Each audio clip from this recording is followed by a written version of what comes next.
వాళ్ళు లైటింగ్ ఎలా పెడతారు ఏంటి అంటే రాను రాను మార్పు అనేది టెక్నాలజీ మారిపోయినప్పుడు వచ్చిందనుకోండి, అసలు ఏంటి మనిషిని ఎందుకు ఇంత ఇంత టైం లైటింగ్ చేస్తారు, ఎందుకు కెమెరామెన్ హాఫ్ కట్ షాట్ పెట్టుకున్నాడు, ఎందుకు క్లోజ్కి వెళ్ళాడు, ఎందుకు సజెషన్కి వెళ్ళాడు,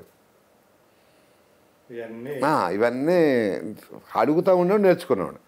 ఆ తర్వాత ఇక రామ్ గోపాల్ వర్మ గారు వచ్చినప్పటి నుంచి నాకు ఇక్కడ ఇప్పుడు ఈ టెక్నాలజీ అంతా నేర్చుకోవడం స్టార్ట్ చేశాను. అది వేరు. అప్పుడు దాకా మీరు నేర్చుకుంది ఒకటి, వర్మ దగ్గరికి వచ్చేటప్పటికి మళ్ళీ మారిపోయింది. వర్మ గారి దగ్గరికి వచ్చేటప్పుడు స్టడీ క్యామ్లని అవన్నీ ఇవన్నీ ఇవే శివ దగ్గర నుంచి. అంటే రాము గారు నాకు ఎస్ఎస్ క్రియేషన్ దగ్గర నుంచి తెలుసు. అది యార్లగారు సురేంద్ర గారు చేశారు కదా. క్షణక్షణం కాదు, Kshana Kshanam Durga Arts, right, Durga Arts, Rao గారి ఇల్లు అని చెప్పి ఎస్ఎస్ క్రియేషన్లో దానికి దగ్గర నేర్చుకుంటాకు వచ్చేవాడు వర్మ. ఆయన ఎవరు వర్మగా అంటే ఎందుకు క్లోజ్ ఏర్పడిందంటే మా సౌండ్ ఇంజనీర్ గారి అబ్బాయి కొద్ది ప్రత్యేకంగా కృష్ణరాజు గారు కొద్ది ప్రత్యేకంగా చూసేవాళ్ళం వర్మని. అట్లా చేసుకున్న తర్వాత నెక్స్ట్ శివ అనౌన్స్ చేశారు. చేసేటప్పటికి అప్పుడు దాకా ఏంటి షూ వేసుకోకూడదు, ఒక క్రమశిక్షణ ఉండేది. ఆఫీస్కి వస్తే షూ వేసుకోకూడదు, బయట ఉండాలి, ఏదో కొన్ని ఉండేవి. ఇక్కడ ఏమైపోయింది రూల్స్, ఇక్కడ ఏ రూలు లేదు అసలు. ఈయన వచ్చిన తర్వాత ఆయన ఏ రూలు పాటించాడంటే ఆ రూలే కాదు. ఇక అక్కడి నుంచి స్టడీ క్యామ్లని అవన్నీ ఇవన్నీ ఈ పోర్ట్లని ఒరిజినల్ ఫైట్లని మళ్ళీ ఒక యాంగిల్లోకి వెళ్ళిపోయా. ఇక అక్కడి నుంచి వచ్చేసి కొత్తగా ఒకరోజు మేకప్ అంటే అంతకుముందు ఏముంది, ఏదో కొట్టంగానే అక్కడ చిన్న బ్లడ్ ఉండేది, ఊరికి అట్ట వేసేసేవాళ్ళం, అది అయిపోయింది. ఇప్పుడు అట్ట కాదు, అది కొడితే అది పెదిం పగిలిపోయినట్టే కావాలన్నాడు. ఎందుకంటే ఏదో కొత్త స్కీమ్ స్టార్ట్ చేశాడని చెప్పి మళ్ళీ అక్కడి నుంచి ఏంటి ఆలోచిస్తా, అది కొంచెం డిఫికల్ట్ ఏంటి ఆలోచిస్తున్నా అంటే మరి ఇదంతా ఏంటంటే అప్పుడు అట్లా కాదని ఆయన నాకు బుక్స్ ఇచ్చాడు. ఇవి ఈ మెటీరియల్ ఇది ఇచ్చాడు, బుక్స్ తెచ్చిచ్చి. అప్పుడు ఒక స్టూడెంటే మళ్ళీ స్టూడెంట్ మేకప్ స్టార్ట్ చేశాను. చేస్తూ దానికి ఎవరో కృష్ణవంశీ, శివనాగేశ్వరరావు అసిస్టెంట్ అంతా మా కామన్గా పరిగెత్తడం రావటం. కానీ ఆ సినిమా ఎలా చేసామో తెలియదు, అయిపోయింది, పెద్ద హిట్ కొట్టింది. అక్కడి నుంచి మళ్ళీ రాముతో ట్రావెల్ చేయాలి. ఆయన కెరీర్ బిగినింగ్ అయితే నాగార్జున గారికి ఇంకొక కెరీర్ టర్నింగ్ అది. అంటే నాగార్జున గారికి అప్పటికే ఉన్నాయి అనుకోండి, గీతాంజలి అంతకు ముందు రిలీజ్ అయినవి ఉన్నాయి కదా. ఒకే సంవత్సరం రిలీజ్ అయింది, 89గా శివ గీతాంజలి వరుసగా రిలీజ్. అక్కడి నుంచి ఈ రాము గారితో ట్రావెల్ చేయడం మొదలుపెట్టాం మా బ్యాచ్ అంతా. గుణశేఖర్ ఏమో హిందీ, చంద్ర కొంత హిందీ బ్యాచ్, తెలుగు బ్యాచ్, ఇట్లా అంతా ఇదంతా ఏమైపోయింది, ఇప్పుడు ఒక ఇంగ్లీష్ ప్రపంచం అయిపోయింది. ఇప్పుడు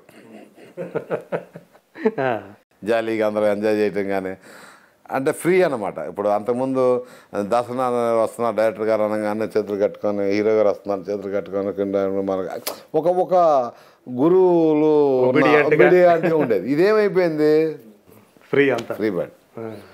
ఇక ఆయనతో ట్రావెల్ చేస్తూ అన్నీ ఆయన ఫ్రీగా ఉండటం అనేది బాగా హాయిగా ఉంటుంది కదా. హాయిగా ఉంటుంది, ప్లస్ దాంట్లో మనం నేర్చుకుంటానికి అవకాశం ఎక్కువ ఉంటుంది, ఎక్కువ పని నేర్చుకుంటానికి. ఇప్పుడు అంతే కదా, పంచి పైలిపోయిందంటే ఫస్ట్ టైం శివ టైంలో ఆడు నెక్కల్ డస్ట్తో కొడితే ఇక్కడి నుంచి ఇక్కడ పైలిపోతుంది. ఇండస్ట్రీ పరిచయం చేసింది నేనే, ఓహో ఇట్లా కూడా వేయచ్చు అని.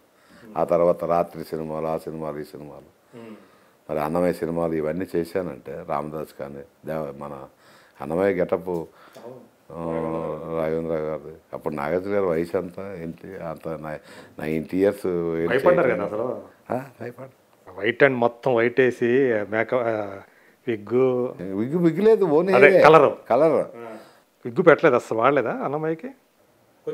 ఫస్ట్ హాఫ్ లేదు విగ్గు, సెకండ్ హాఫ్ క్లైమాక్స్లో ఉంటుంది. మిడిల్ ఏజ్ వచ్చినప్పుడు పెట్టాల్సి వచ్చింది. అంటే అది ముందుకు లాగి మళ్ళీ అదే వస్తే బాగోదు, క్రాఫ్ట్ లాగా ఉండకూడదు కదా. అందుకని సెకండ్ మిడిల్ ఏజ్కి వచ్చేటప్పటికి పెట్టాల్సి వచ్చింది. మళ్ళీ అదే దాన్ని మళ్ళీ క్లైమాక్స్లో చేయాల్సి వచ్చింది. ఆయనకి ఇప్పటికి కూడా విగ్గు పెట్టేది ఏం లేదు, అంతా ఓన్ ఎయిర్ బ్రహ్మాండంగా ఉంటుంది ఆయన. అవును, ఆయనకు అవసరం లేదు కదా. ఒకవేళ క్యారెక్టర్ ఏమైనా డిమాండ్ చేస్తే ఇలా కనిపించాలని వాడి విగ్గే పెట్టలా. కొన్ని ఏదో వస్తే హెయిర్ ఎక్స్టెన్షన్ చేసేవాళ్ళం. సాంగ్స్ కూడా హెయిర్ ఎక్స్టెన్షన్ చేసేవాళ్ళం, అంటే హెయిర్ మీద హెయిర్ ఎక్స్టెన్షన్ చేసేవాళ్ళం. అవును, కొన్ని సినిమాలు కదా, అల్లరి అల్లుడా అట్లాంటి ఆయన ఓన్ హెయిర్ అండి, ఎక్కడ దాకా పెంచుకున్నాడు అప్పుడు ఆయన పెట్టి. హలో బ్రదర్ లేదు లేదు ఎక్స్టెన్షన్ లేదు లేదు, ఆయనతో ఓన్ హెయిర్. సో ఆయనతో ట్రావెలింగ్ అనేది నాగార్జున గారికి ఎన్ని సంవత్సరాలు మీరు మీ జర్నీ? శివ దగ్గర నుంచి అండి అప్ టు మొన్న రగడ దాకా, సాయిబాబా దాకా, షిర్డీ సాయిబాబా దాకా, శివ దగ్గర నుంచి స్టార్ట్ షిర్డీ సాయిబాబా. 89 నుంచి ఆయనతో మొదలైంది జర్నీ. సో నాగార్జున గారితో అంటే ఆయనతో కలిసి ట్రావెల్ అయ్యేటప్పుడు సో మర్చిపోలేని ఏదన్నా? మర్చిపోయిన సంగతి ఏమున్నాయండి, ప్రతి క్షణం మర్చిపోలేను. చెప్పడానికి ఏం లేదు, కానీ నన్ను అసలు ఒక మేకప్ మ్యాన్గా చూసేవాడు కాదు ఆయన. ఆయన కానీ వాళ్ళ ఫ్యామిలీస్ కానీ అందరూ కూడా అదే మర్చిపోలేను, అది బయటికి చెప్పలేను. అదంటే కుటుంబంలో మనిషిలాగా చూసి అవి బయటికి చెప్పే ఇది కాదండి. అది బయటికి చెప్పాలంటే చాలా ఉంటాయి. కేవలం మేకప్ మ్యాన్ అంటే నెల జీతం ఇవ్వటం అంతటితో అట్లా కాకుండా వేరేగా ఇంకెట్లా ఉండేది? నేను ఏం అడిగినా చేసేవాళ్ళు. మాకేదో జీతం, వీడి పనివాడు, వీడికి జీతం ఇస్తున్నాము అట్లా లేదు. ప్రొడ్యూసర్ల దగ్గర తీసుకునేవాళ్ళం కాదు. మాకు బాబే ఇచ్చేవాడు డబ్బులు సినిమాలకు, అంతేగాని ప్రొడ్యూసర్లు పేమెంట్ తీసుకుంటాం అది ఉండలేదు. మరి ఇప్పుడు ఆయన సినిమాలు కాకుండా వేరే సినిమాలకైనా ప్రొడ్యూసర్లు డబ్బులు తీసుకోము మేము. నేను తీసుకోవాలి ఎంత మట్టుకి. అవునా? నేననేది హీరో ఆయన కాకుండా వేరే సినిమాలు చేశారు కదా, వాటికైతే చీఫ్గా అయితే తీసుకోవాలి కదా. కుర్రోళ్ళ అస్టేట్లకి ఇష్టం అవి మామూలే. ఆయన పర్సనల్గా ఆయన పర్సనల్ పేమెంట్స్ వేరే ఉంటాయి, ఆయన చేసినందుకు పర్సనల్గా. అంటే మీకు ఏదన్నా అవసరమైతే ఆఫీస్కి వెళ్ళి తీసుకోవచ్చు, అదే అంతే. ఆఫీస్కి వెళ్ళి డబ్బులు ఉంటే తీసుకున్నాం. ఏంటి ఆ టైంలో మీకు ఏ లోటు ఫైనాన్షియల్ లోటు ఫైనాన్స్ లేదు. అది అబద్ధం మనం చెప్పకూడదు. అసలు బాగా చూసుకున్నాం, ఏది కావాలన్నా బ్రహ్మాండం. వాళ్ళ పిల్లలు ఇద్దరికి మేకప్ వేసారా? ఇద్దరికి ఆల్మోస్ట్ అందరికీ. ఒక సుప్రియ గారికి, సుమంత్ బాబు గారు తప్ప అందరికి వేసారు. ఇప్పుడున్న జనరేషన్ అందరూ ఆయన వేసారు. చైతన్యకి వేసారు. చైతన్యకి ఫస్ట్ ఎప్పుడు వేసారు? పూరి జగన్ ఫస్ట్ పూరి అనుకున్నాం, అప్పుడు మేకప్ టెస్ట్ చేసాము. తర్వాత దిల్ రాజు గారి సినిమా జోష్. మా చోటా మాలిక్ ఏమో ఫస్ట్ ఫిల్మ్ రిలీజ్ అయిన ఫస్ట్ ఫిల్మ్ అదే కదా, జోషే కదా. బడా మాలిక్ అంటా నేను. ఎవరిని? చైతన్యని. నేను చైతన్య బాబు అని పిలవను. వాళ్ళిద్దరు బడా మాలిక్ చోటా మాలిక్ అంటే నాకు ఇష్టం అంతే. వాళ్ళు బడా మాలిక్ చోటా మాలిక్ అంట. చోటా మాలిక్ అంటే అఖిల్ బాబు. అఖిల్కి ఏ సినిమాకి వేసారు? అదే మనం ఫస్ట్ చేసింది గెస్ట్ అపీరెన్స్. సో అట్లా ఆ ఫ్యామిలీలో వచ్చిన ఆ ఇద్దరు హీరోలకి ఫస్ట్ మేకప్ మీరే. సుశాంత్కి వేసారు. తర్వాత ఇప్పుడు కళ్యాణ్ రామ్ కానీ చౌదరి గారు ఇచ్చారనుకో, మన చౌదరి గారు ఆయన అందరూ కొత్త హీరోయిన్ అందరూ కొత్త వాళ్ళు పెడతాడు. అప్పుడు రాగానే సెంటిమెంట్ చంద్రరావు ఉండాలి, చంద్రరావు వచ్చి వాళ్ళకి మేకప్ వేస్తే నా సినిమా హిట్ అవుద్ది, వాళ్ళు పైకి వస్తారు. అట్లా చౌదరి చేస్తే దేవదాసి రామ్ కళ్యాణ్ ఇద్దరు చేశాను. అట్లాగే హరికృష్ణకి కూడా సీతారామరాజు నాతోనే వేయించాడు. నాగార్జున గారి అది సీతారామరాజు ఉంది కదా, దానికి ఇలియాని ఏంటి, జెనీలి ఏంటి, భూమిక ఏంటి, అంటే వీళ్ళ ఫస్ట్ ఫిల్మ్ ఫస్ట్ శ్రేయ ఏంటి అని. తర్వాత చాలామంది అండి, రామ్కి ఏంటి. నాగార్జున గారికి అంతకాలం చేశారు కదా, అంటే ఏ టైంలో మీరు ఇంకా ఆయన నుంచి బయటకు వచ్చారు?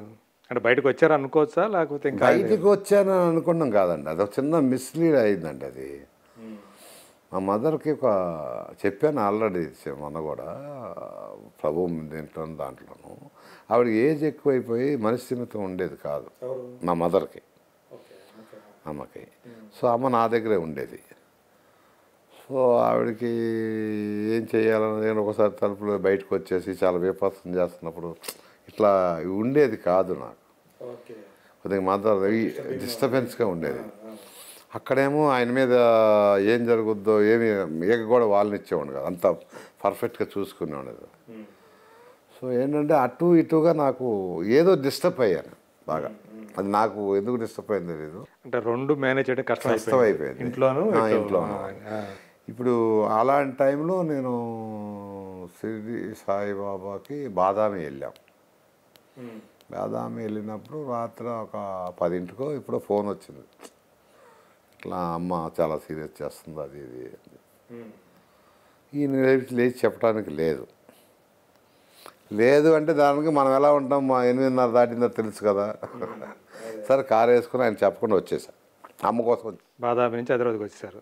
వచ్చిన తర్వాత ఇక్కడ ఇదంతా చూసుకుంటా చేస్తూ ఉంటే అక్కడ ఆయనకి మిస్లీడ్ వచ్చింది, చెప్పకుండా వెళ్ళిపోయాడు. రాత్రిపూట ఏమైనా అయితే ఎవరు రెస్పాన్సిబిలిటీ, ఆయన మా పాయింట్ ఆఫ్ వ్యూ ఆయన ఆలోచించాడు.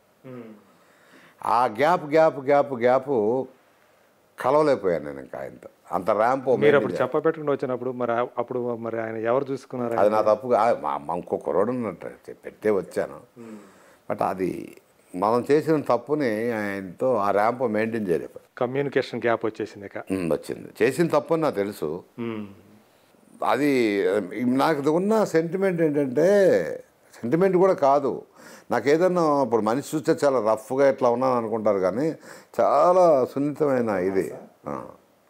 ఒక వ్యక్తితో కలవాలి అనుకున్నప్పుడు ఆ వ్యక్తికి నాకు పర్ఫెక్ట్ ఇది ఉంటేనే కలవగలుగుతాను. ఏమాత్రం తేడా వచ్చినా అటు ఇటు కలవలేను నేను, అంటే ఫ్రీగా ఉండలేను. అది మరి న్యాచురల్గా నాకు అలా వచ్చేసి. సో ఆ గ్యాప్ మెయింటైన్ అయినప్పటికీ ఇవ్వలేకపోయా.